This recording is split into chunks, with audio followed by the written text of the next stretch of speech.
So hello everyone, again this is Ricky. So sa araw nito, ang isi-share ko sa inyo ay kung paano gumawa ng transaction file dito. So let's go. At i-click natin itong transaction file. So kung napapansin nyo, mayroon tayong one record dito, RR001. Kita nyo? So halimbawa, mag-a-add ako ng panibagong transaction. So i-click ko lang itong transaction type. Ito yun. At halimbawa, pili lang ako. So, receiving for example, and click go. So, kung napapansin nyo, mayroon na tayong bagong transaction. Kita nyo. Then, for example, i-modify ko ito. So, press F7 lang. Ito na yung details niya. Nakita nyo? For example, mag-i-edit tayo dito. So, lagay ko ang pangalan ko. For example, Wiki Tudong 14344 45 for example. So, ito na yung transaction ko. Ricky Dudong 14344, right? So, halimbawa, mag-a-add tayo ng detalye dito, ng mga details niya. So, ito lang tayo maglagay ng item code. So, pili lang tayo dito sa item code sa master file. For example, ito yung 10021. 00021. Ito yun. So, then, halimbawa, ang ilagay natin quantity is 8. Then, click enter dito. Ito na siya, si 10021. Kita nyo? Example, mag-a-add tayo ng panibagong record. So, lagay lang natin ulit dito yung code. Or kung may scanner kayo, i-click nyo na sa scanner nyo.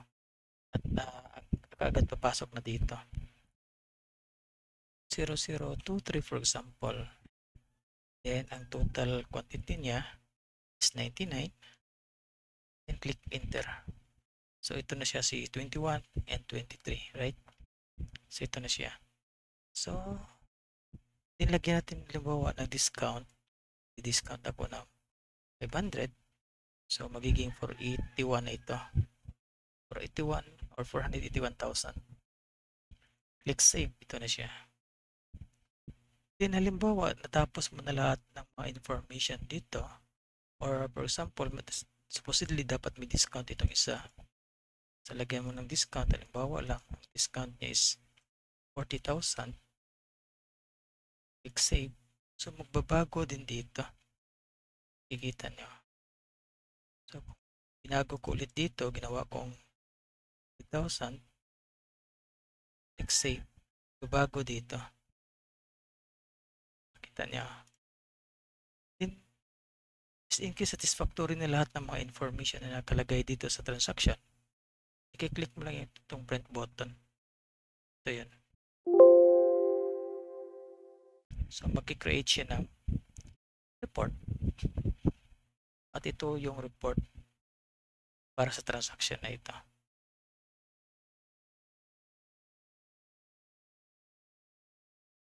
So, antayin lang natin.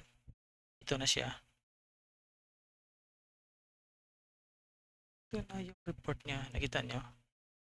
So, pag hindi lumagpas sa papel yung transaction, i-create siya ng duplication. Ito yan.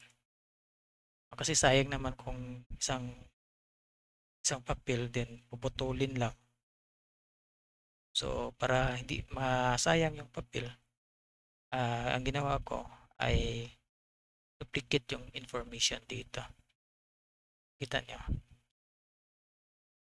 So, thank you everyone. I hope may nakuha kayo sa pinakita ko sa inyo. And have a nice day.